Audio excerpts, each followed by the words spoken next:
As the corporate sector evolves, Burka Africa remains committed to cultivating world-class thought leaders and providing innovative, human-centered solutions that shape a prosperous future for African governments and businesses.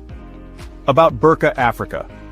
Burka Africa is a platform that houses expert consultants from across the African sub-region that provide strategic sustainable leadership, organizational development, corporate governance, coaching, and ESG advisory services to businesses and African governments. Burka's strategic thrust is to strengthen strategic alignment for Africa's development by bridging the gap between governments, businesses, and industry experts for leadership and business solutions, serving as a center for excellence and transformative leadership insights in Africa.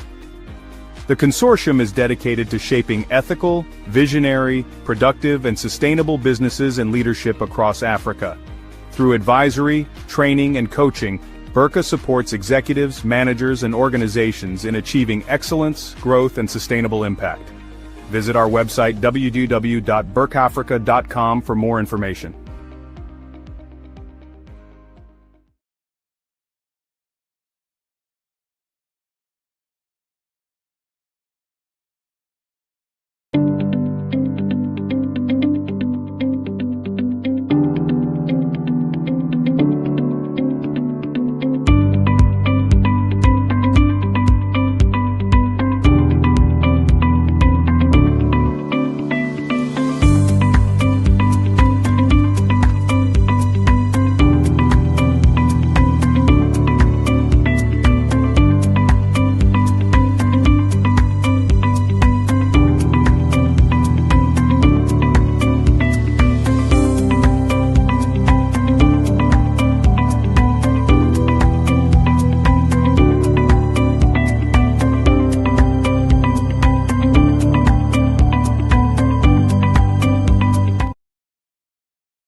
Good morning, good afternoon, good evening, wherever you are watching from, our dear viewers, and welcome to the African Youth Leadership Webinar Series.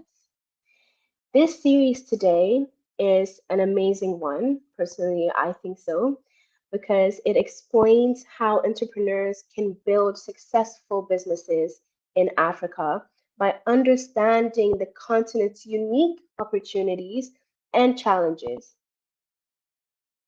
such as young population, rapid urbanization, growing in digital adaptations, and diverse culture and economic conditions.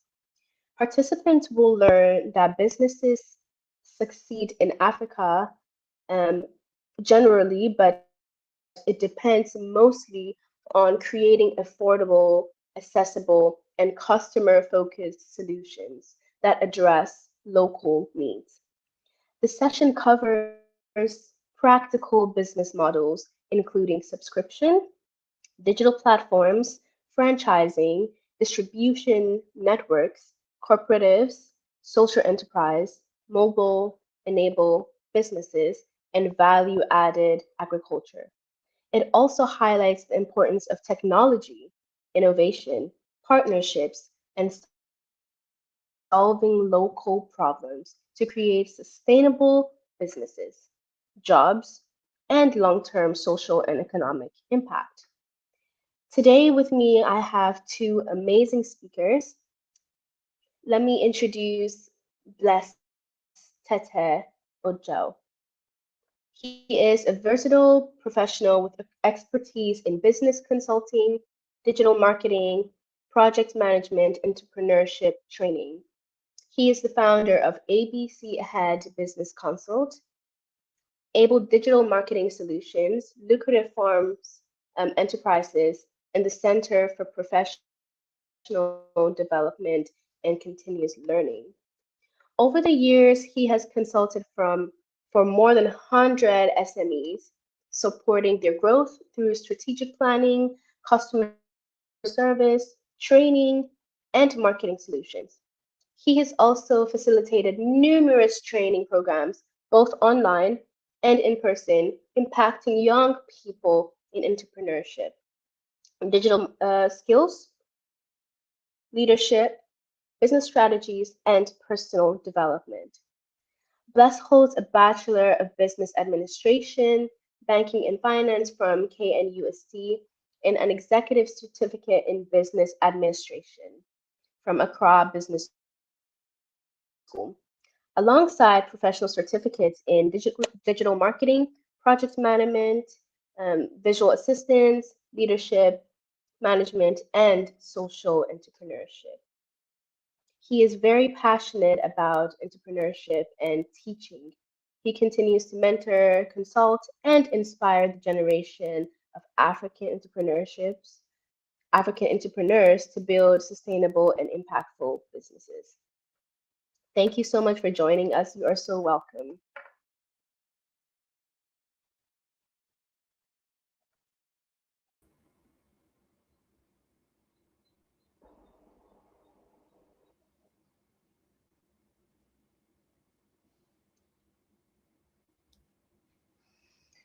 All right. Our next speaker is Isaac Ajia Compson. He is a Ghanaian innovation leader, social entrepreneur, and a startup mentor dedicated to advancing sustainable development through entrepreneurship, technology, and strategic partnerships.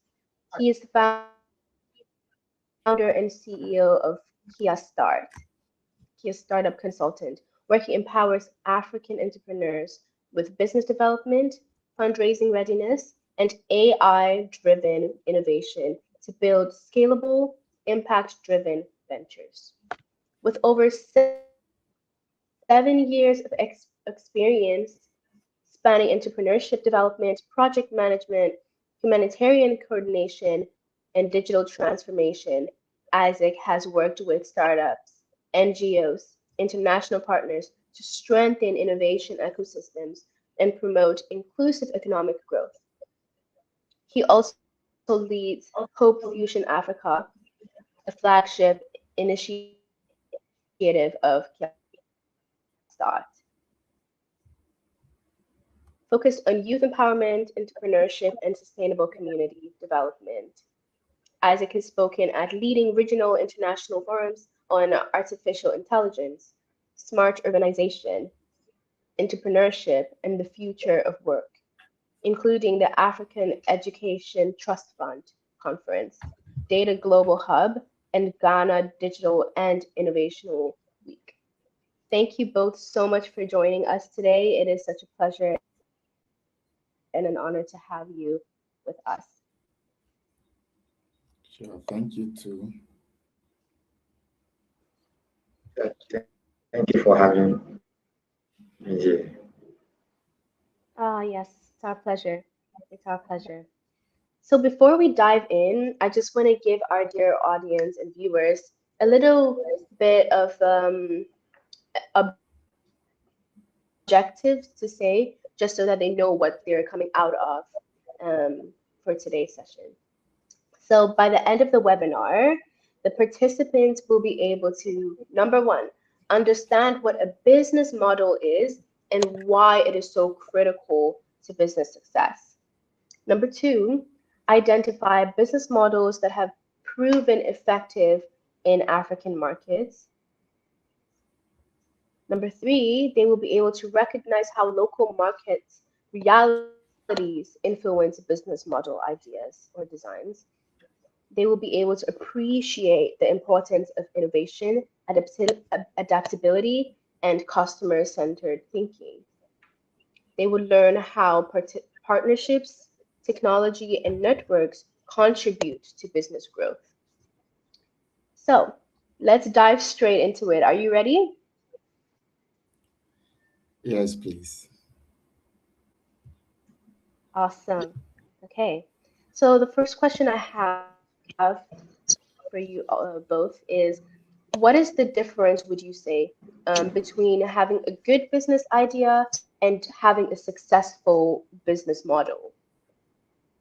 So Isaac, you can start if that's okay.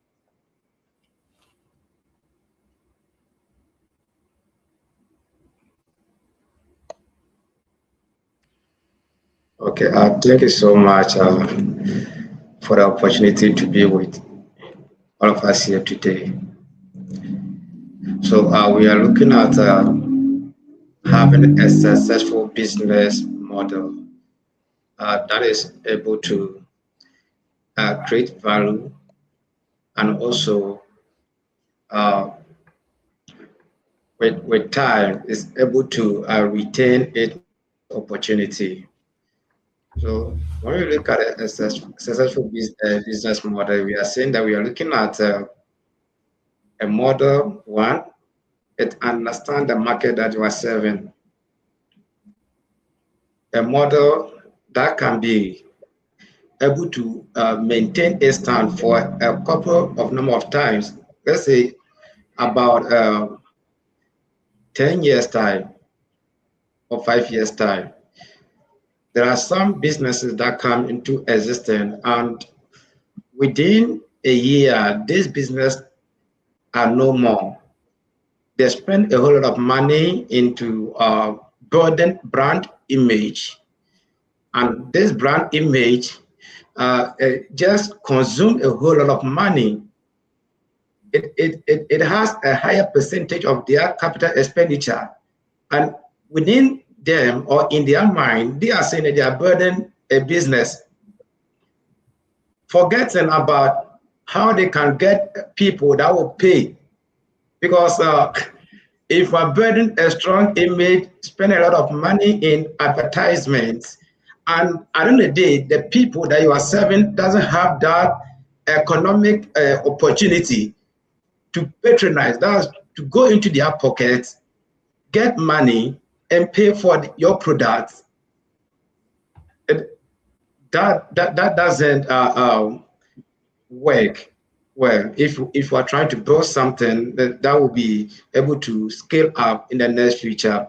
So I would say that if you look at a business model, we are looking at developing something that understands the market whom you are serving, that is able to offer a sustainable value, that can able to build a relationship, that when I buy from you today, I can come back to you the next day. If every day you search for new customers, you will not be able to even predict your revenue. You'll not be able to predict your business opportunity in the next future. Ability to establish trust, relationship, building a retained customer base. That makes some form of difference when we talk about business model. So I will end here because there are a lot of discussion that will be coming in alongside this webinar. So I don't want to go deeper. Let me pause here and say, look, you just need to understand your customers base, your market well, and how you can be able to retain it. That makes the difference when it comes to business models. Thank you. Thank you so much. Thank you so much. I think personally, what I'm taking out is that it's very important that we build that relationship with our customer base and have that loyalty to them. Thank you so much, Isaac, for that. So I would like to hear from Les as well. What do you think is the main difference between having a successful business model and a business idea? All right, thank you so much. And so there is a difference between a good business idea and then the model. The idea here has to do with your ability to identify a problem, a challenge, an unmet needs, and then your preparation to actually resolve that. And so it is mostly done before you actually start a business. So people can talk about, give me 10 business ideas that you think it will work. It is not something that has been practiced. There are less opportunities that you have identified, and you can go to the larger extent of finding ways that you think you can actually meet those needs or actually take advantage of those opportunities. And so, if you are able to get a problem and if you are able to find ways to resolve the problem at the stage of business idea, we can say that once there's a problem and there are provisions to resolve the problem, you are able to have a good business idea, and everybody can come up with that. However, the model goes beyond that. The model now is about how you implement the ideas that you have. And so it's no more about the problem and how you solve. It goes deeper into who are your real customers, who are the people that you are solving the problem for. How then do you get this value or this solution that you are proposing to them? It goes to say that how do you stay in business? Here we are talking about sustainability. For how long are you going to have the ideas? All these things are models. It's going to talk about how consistent are you going to be? Will you be able to provide the same look into it, adjust, and continue to offer them the solution that they are looking at? It goes to the extent of how much will it cost you to be able to get the value that you are offering them or the solution that you are offering them. How much will it cost you to actually get to them? And it doesn't end there. Now it also talks about your revenue. How do you also make money? So it is about what actually happens after the business idea. So the business idea, you have created it. When you are implementing it, the various dimensions that comes with the implementing of the business idea now becomes the business model that can go a long way. And you get it best when you start to implement the business ideas. Thank you. Thank you so much. Yeah, that was very insightful. I'm enjoying this. I really am. All right. Our next question goes to you because Isaac is not here at the moment. Oh, he is. Welcome back. Why do some businesses that succeed in other parts of the world struggle to flourish here in African markets? So maybe we can start with Mr. Blessed and then we go to Mr. Isaac. All right. Thank you Okay, so so much. All right. Thank you so much. This is fundamental. It is not only in business. Everyone is unique. Every group of people are unique. The uniqueness of everybody differ by location, by so many factors. So an idea that works elsewhere may not work here simply because the people who are at the other side are not the same people who are here. This is a fundamental knowledge that everybody wants to know. So the first thing that we need to understand is that business models that work somewhere will not work here because we are not the people and the people are not us. We are all unique. That is the first thing that we all need to understand. Even in the same country, here in Ghana, we are 16 regions. Each region is unique, or every tribe or whatever is unique. So we need to first understand the uniqueness of everyone. That is the first thing. When you move from the uniqueness, we know that consumers have their own behavior. The behavior of consumers here in Africa will be different from somewhere. So now it is important that every business model that will be implemented here must understand the people who live here, their characteristics, and how they can change their business model or make it flexible to be able to meet the needs of people. For instance, when you come to, let's say Africa or even Ghana as an example, when you are doing business and you are telling people to pay 1 year premium or whatever, it may not work. Now, insurance companies, when you are doing motor insurance or car insurance, at first it used to be a year, but now we have insurance that are even doing daily, weekly, monthly. Why? Because the people want it that way. So if you are from any other part, which is not Africa, and you think that it must be done yearly, just because the money will be deducted from a source.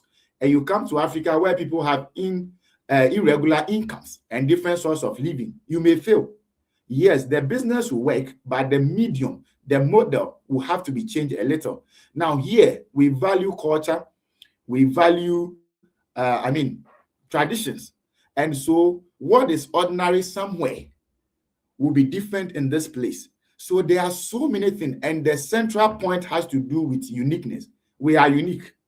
We are a type of people. We are different from somewhere. So when you build a model for a particular group and you bring it here thinking that it must work for us, you will fail because we maintain our uniqueness. And that is the central point of all these things that we are talking about. We are different, and business models must be built for us. What works for some people may not be able to work for us. Thank you.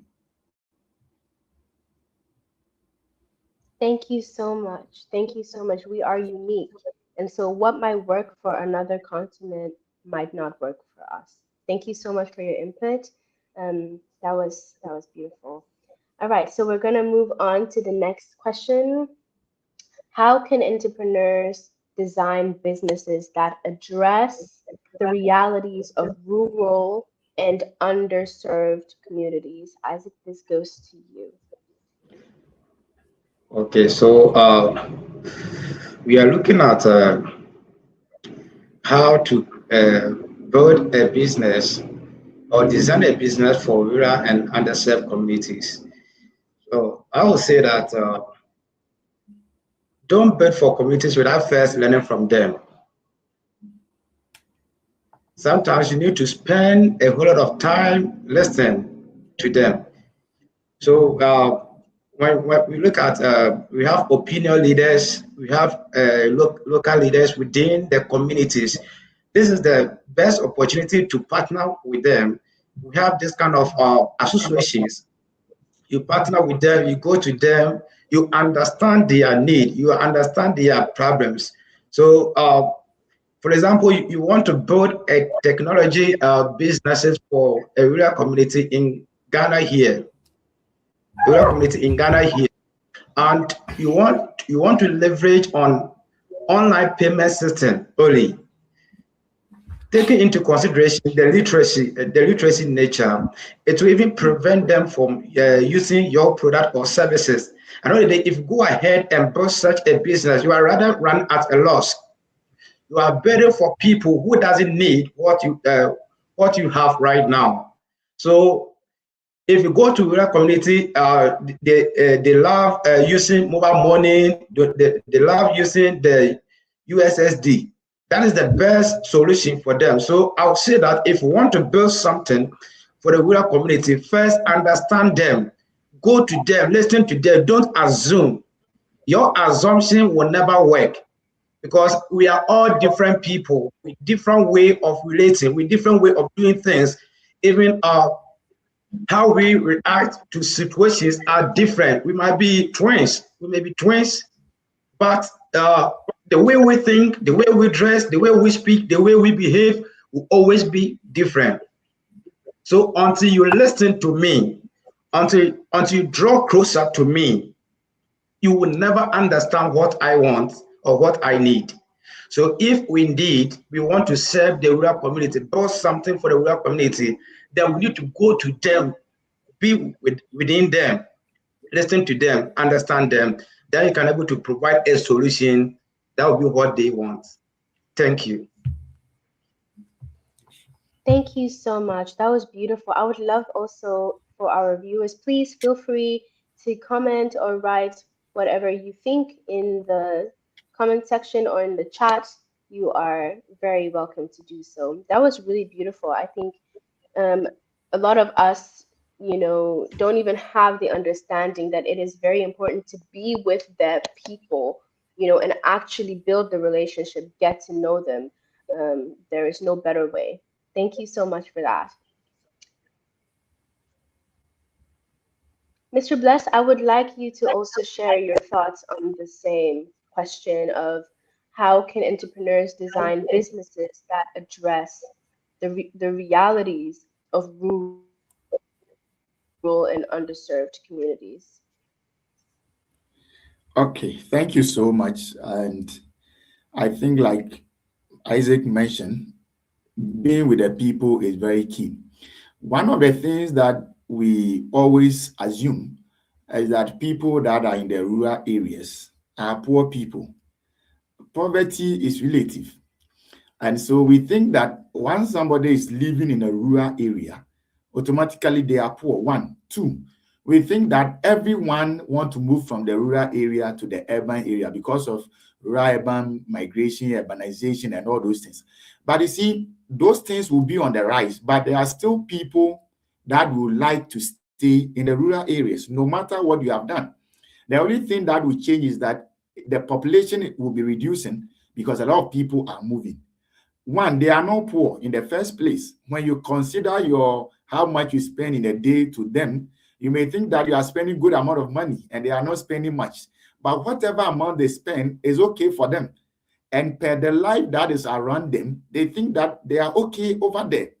So when you are thinking about it and you consider that those in the rural areas, they are poor, therefore, when you build a business for them, you are doubting how you are going to make money from them. That is one of the challenge. When you ask a lot of people to go and build business in the rural areas, they will think that, oh, those people, they are poor. I mean, they will not be able to afford. They will not be able to, you will not be able to make profits. They are in the villages. They are in places that is remote areas. No.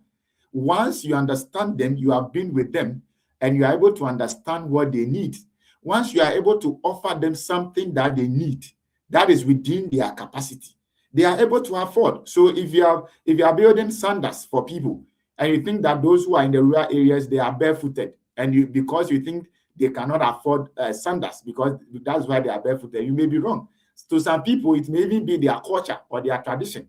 Now, when you are building and you decide to build a shoe worth, let's say, 1,000 cedis for those here in Accra, and you think that nobody will use 1,000 cedis to afford a shoe in a rural area, then it comes down to your model that you are going to build some with a lower price. That doesn't mean that they are poor or they are cheap or they are substandard. It means that you are building something up to their standard. So we need to know that they are not poor.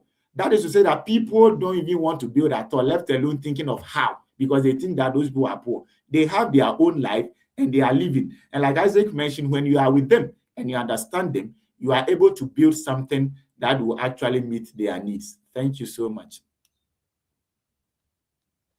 Thank you so much. I think that you both are really debunking um, people's presumptions, about the rural areas, and I'm loving that. I'm loving that. They're not. It's not that they're poor. It might be their culture. If we do not go in there, get to know them, get to know their culture, we might never know.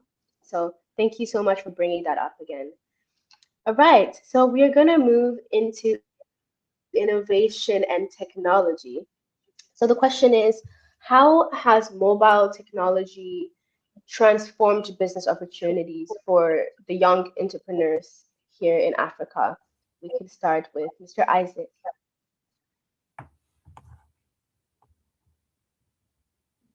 When we look at mobile technology, we can all attest to the fact it has created a very privileged connectivity that wasn't there in those days.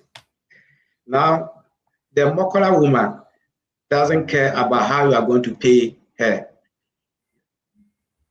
You go there, you don't have the fiscal cash, you tell you can momo me. That's how simple life has become with mobile technology. Before, you have to go to the bank, go through a whole lot of struggle before you can even make transactions. But just with mobile technology, with that kind of connectivity, the struggle is off.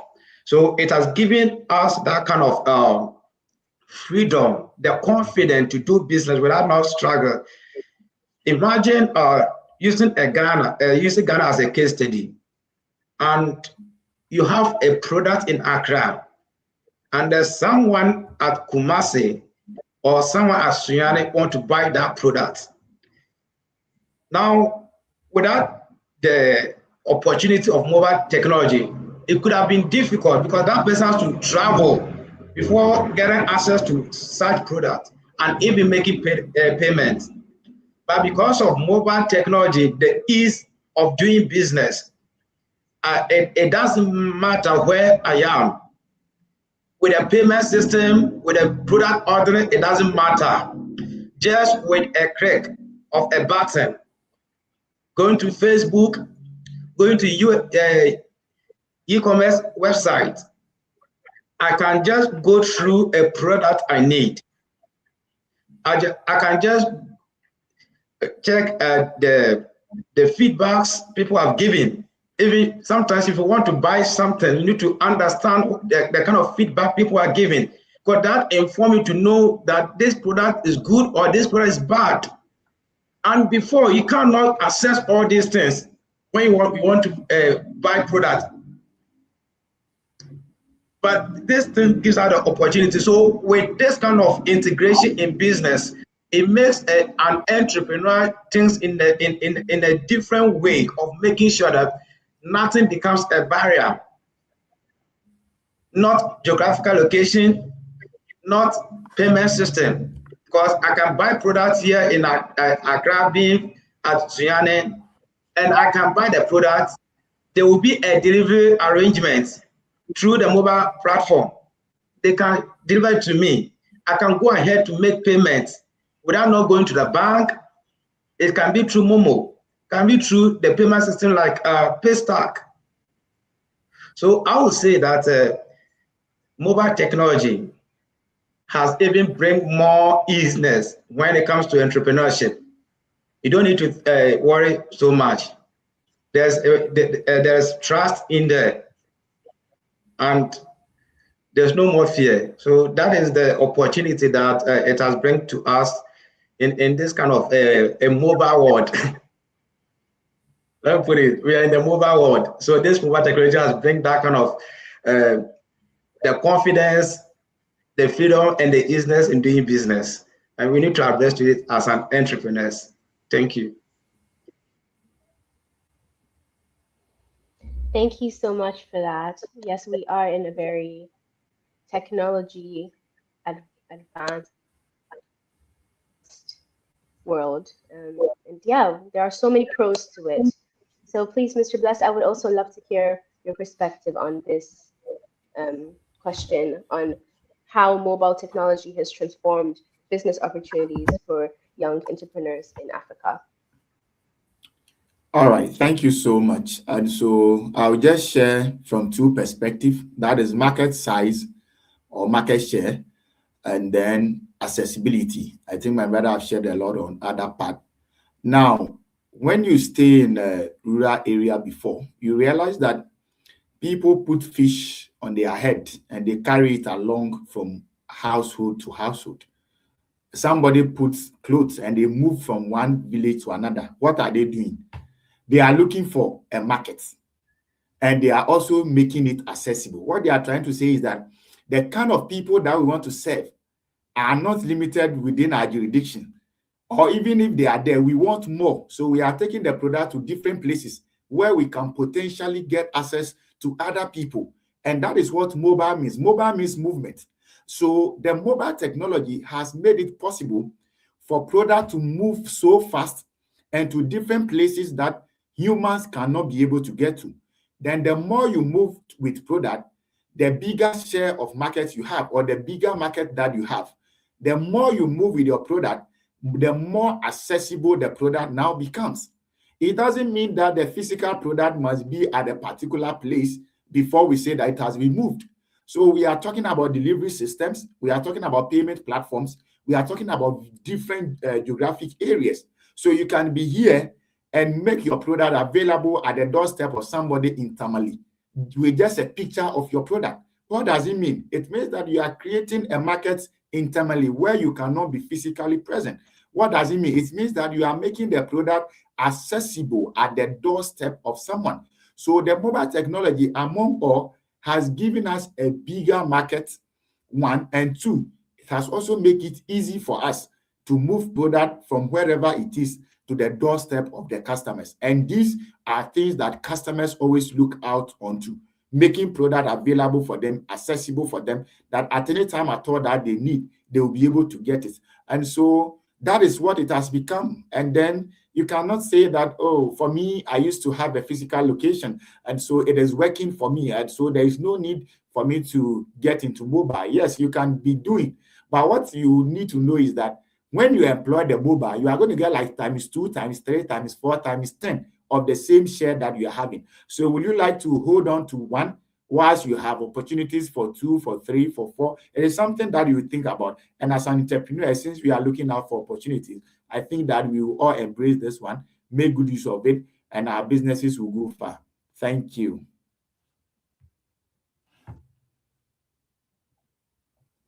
So much. That was wonderful. Before we continue, I just want to again recognize our viewers. Thank you so much for joining all across Ghana and around the world. It is a pleasure and an honor to have you with us. All right, let's move on.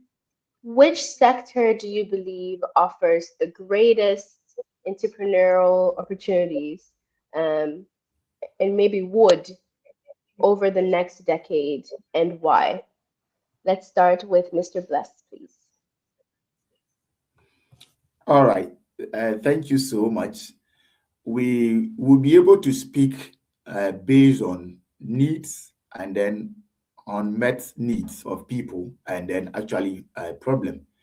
Selecting an idea or an area today with the hope that it is going to boom will now become a bit deceptive unless you are supporting it with research, because the world is evolving, and what used to be something can easily be disrupted within a few moments.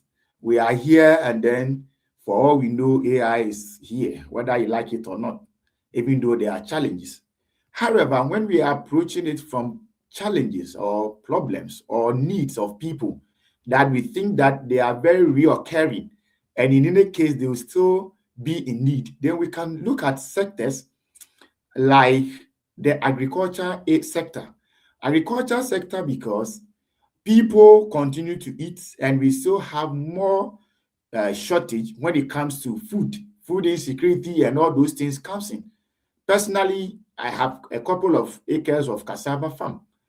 And the challenge here is not even more about the production, is more about the post-harvest waste issues. Because most of the farms are dependent on seasons.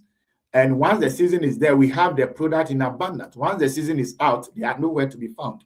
So now the issue is, how do we now process agricultural products that are more in need during the season that will now become useful when the season is no more there? Because whether something change or not, people are going to eat. So yes, agriculture can be one of the areas, not just producing the raw material, because we have done so much here in Ghana, but how can we preserve what we have produced? Which technology are we able to use to make sure that we are able to preserve what we are producing? Another thing that we could talk about is waste management. We know of that one. In Ghana, we had our share not long ago. Most of the issues are pointing on waste management because we are producing waste all the time.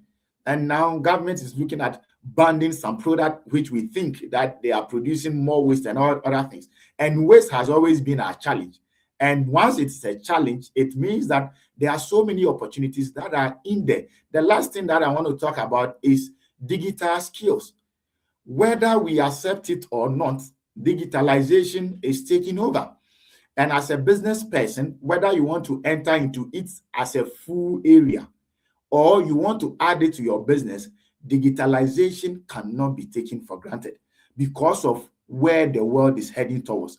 And more ideas are coming, innovations are coming. We are moving from internet to AI to robot to wherever. You just have to be following.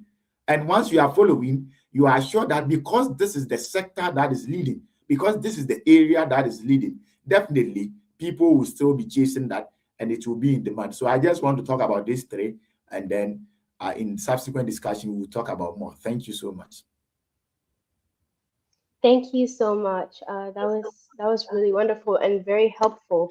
I think um, a lot of people don't really, young people, I would say, don't really pay attention to the agriculture side of things, but that is where the money is. I can see you smiling. I'm sure you agree with me. Yeah. All right. Thank you so much. Okay, so let's move on. And the next question is to Isaac. How can digital platforms help small businesses compete with larger companies?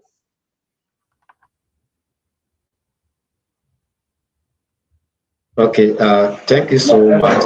As we did mention when we were talking about mobile technology, I think this question still along with this current question of how digital platform helps SMEs compete.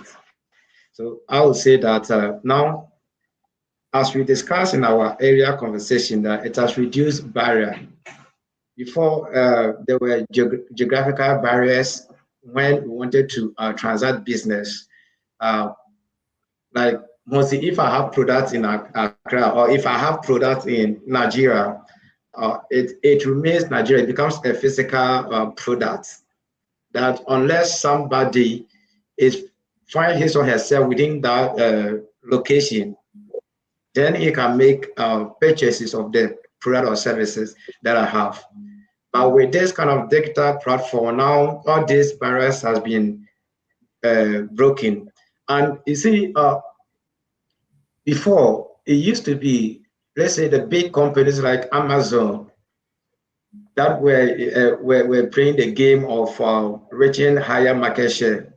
Now I don't need a big website. I just need WhatsApp. I need Facebook. Uh, where can I find my target audience? What the people are looking for? Where are they? Just with running one Facebook advert, I can reach out to them. It can just lead them to my WhatsApp chat.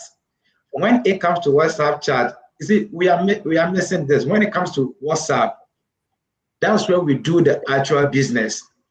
Before, you need to pay a whole lot of money to get emails. And sometimes when you email people, they will not even respond. You might not be able to even interact back. But with WhatsApp, you have access to their number. You can call them. And you have access to their chat. You can reach out to them anytime that you want.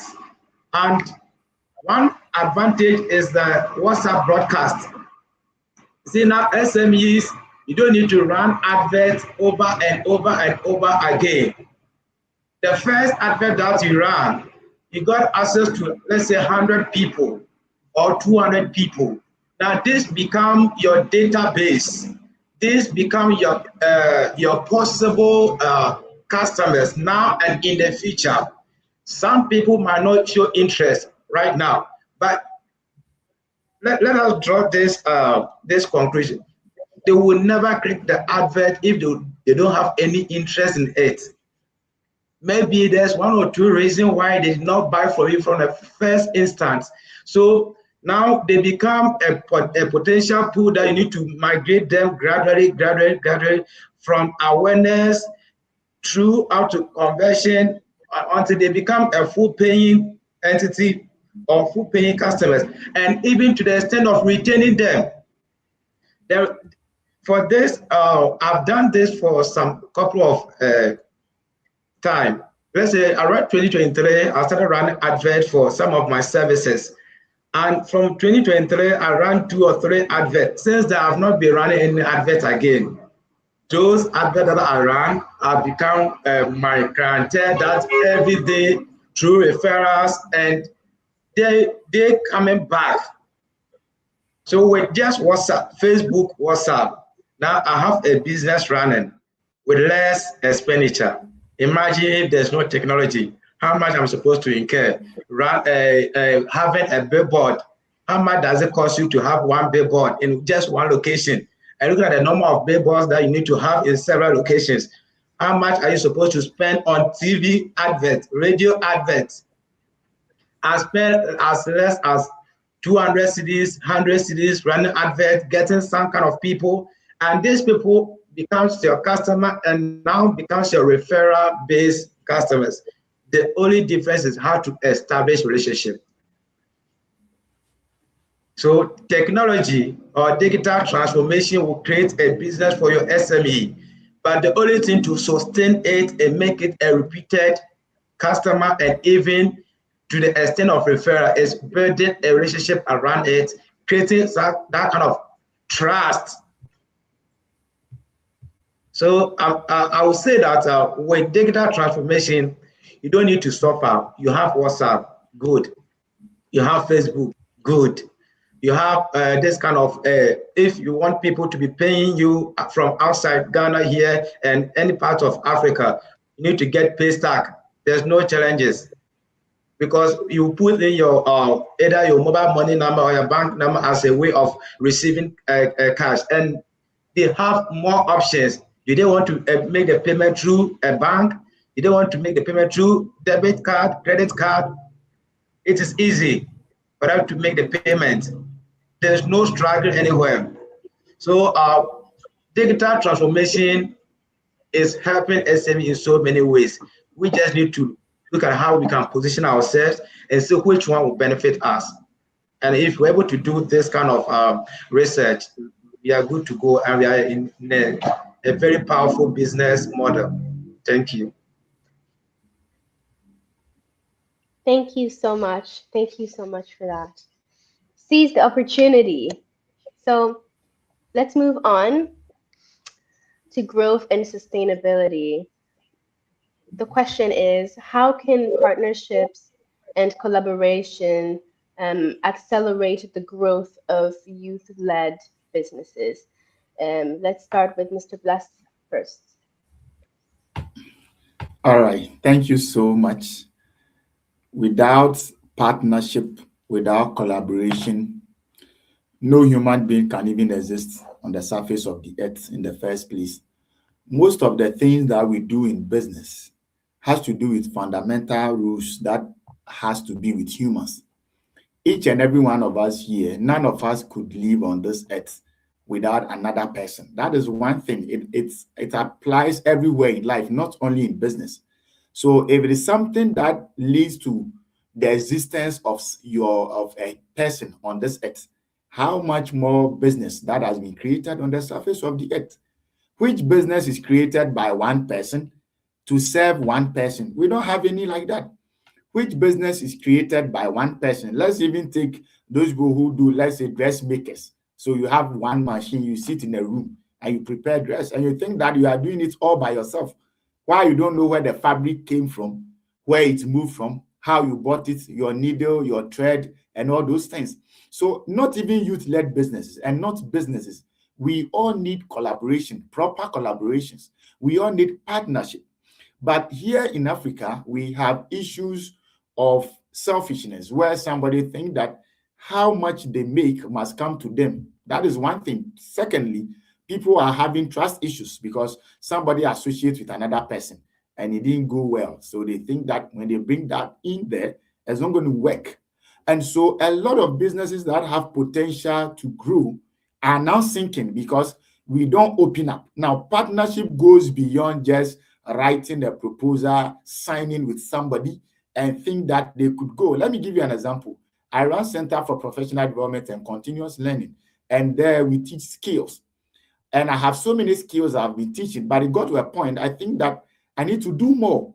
And so now I bring in professionals from different fields, chartered accountants, lawyers, different organizations. Now, let me give you this calculation. If I'm teaching people about digital skills or even around finance, I am limited to the revenue that comes within that skills alone. I can get that 100%. If I decide to add 3, 4, it means that I am multiplying that. Even if I have to divide it times 4, times 3, I will still get extra to add to what I already have. So that issue of I'll get it all is now giving us problem.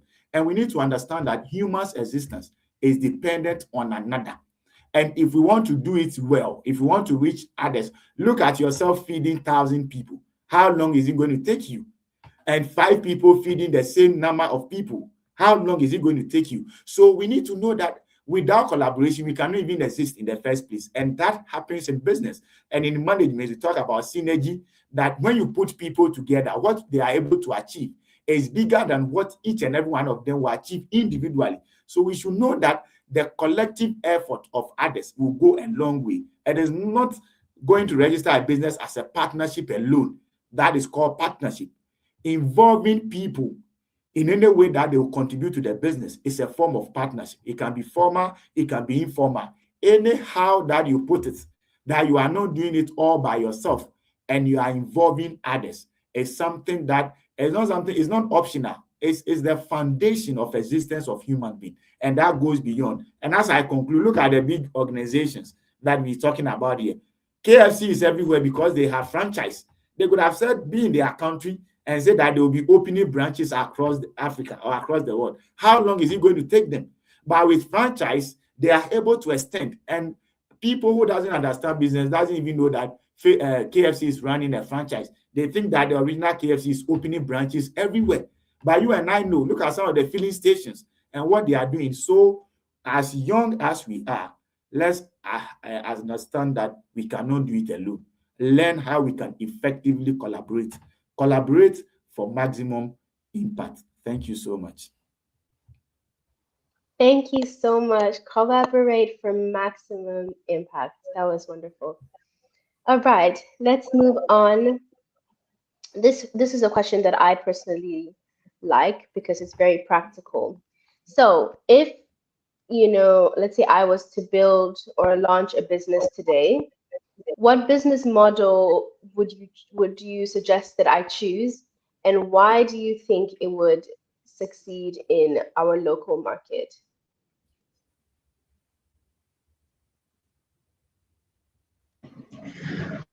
Okay, thank you so much for this opportunity for this very question.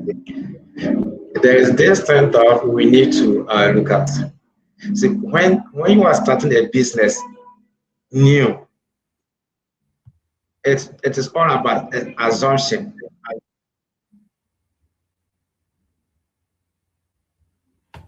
Assumption. There's nothing working. So you are going to test a whole lot of hypotheses to know which one is working. You see, that's why they start talking about this where startup. Startup is all about testing, knowing which one works, then you build upon it. So when you are starting new and you say, I want to be straight to this model, that might not necessarily be the one that will solve your market. So I would say that you need to be much open, you need to be more hybrid. Don't be one way. Because I quite remember when I started trying to try to make consulting a full-time business. I have to do so much, running training programs, focusing on only services. There's so much I have to do at the same time because you don't know the one that is going to bring you revenue. And when you sit down and develop your customers, your target customer, sometimes we need to understand that you might develop a customer unless you test the market. So I used to say that there's no any perfect business idea. There is only a working idea that is able to work for a number of couple of times, able to test.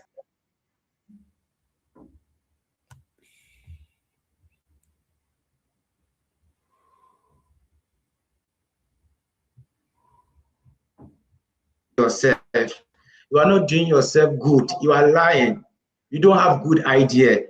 It only become good when it has tested, it is working. You have customers that are paying you money. You might have an idea and nobody is paying you money and say that you have a good idea. You are lying to yourself. Any idea that doesn't make money is a Father Christmas business. It is an NGO. NGO is not to make profit. It is good. You are an NGO, a social service person. So if you want to concentrate on a model that you don't know that model will not work for you, you would rather be an NGO person and you will not have money. And I remember when I started this kind of entrepreneurship, there's this godfather who he used to be our proprietor. And he's the one that I started sharing idea with him and wanted to be a partner of what I do.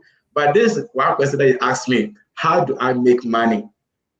And I know myself that For this Ghanaian market, you cannot stand up one day and predict that this is how I make money. You need to test. And I don't like to give assumptions. I want to give things that are fact, because an investor coming in or a partner coming in wants something that is working. But their money is not an NGO money, it's not a donation money. It is money that they are looking for interest as soon as they give it to you. They want a promises. If you cannot promise me and you cannot fulfill that promise, how should I put my money in? So you need to be able to talk about facts. And fact only comes when you're able to test hypothesis. So there's no single business model to start with. Be open, but don't do so much. Be open, but don't do so much. Find one or two, test them. If it works, fine, go with it. Know what it doesn't work and see how you can able to make it work. And if it still doesn't work, leave it. That's not for you.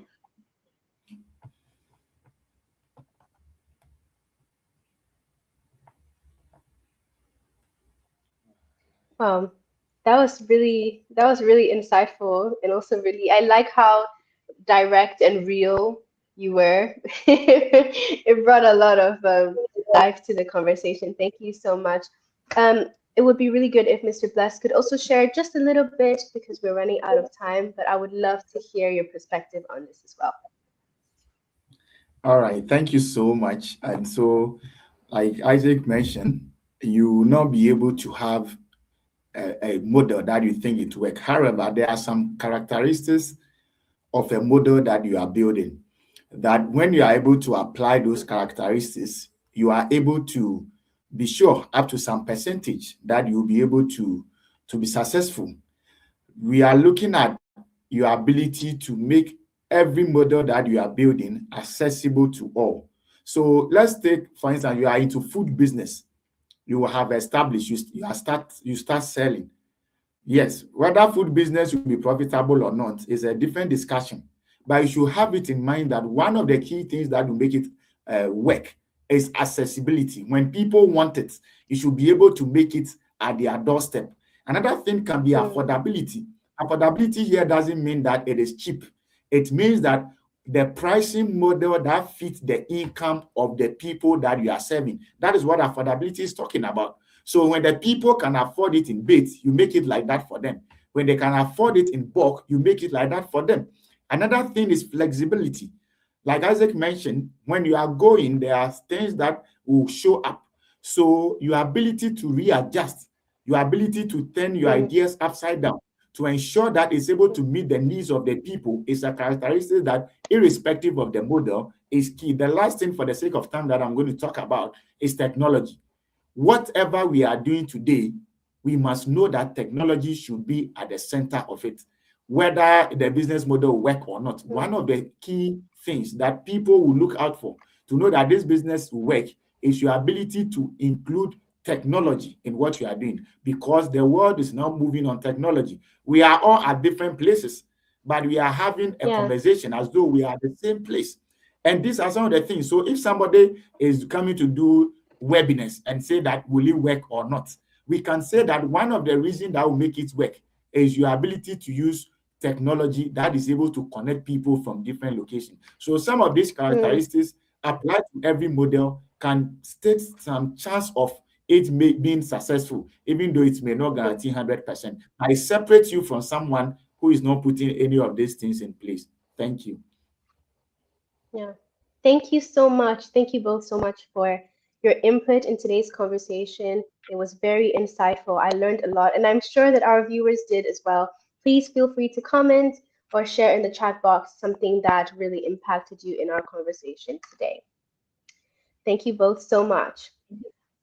Strong organizations are built on strong boards. So without further ado, I would love to introduce something that is coming up in our platforms.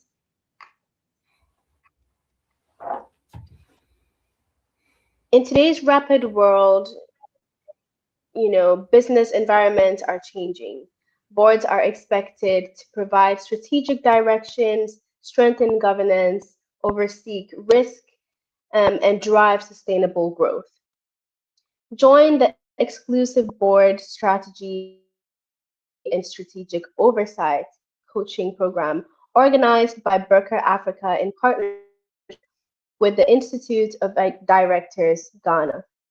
This is a very, very powerful and very insightful program that is taking place on Thursday, the 30th of July, 2026. The time is 9 a.m. to 3 p.m., and the venue is the Palms by Eagles, Accra. The seats are limited and reserved on a first come, first served basis. Please hurry to register now. You will not regret it. Thank you all so much for joining us in our webinar today. Have a great day.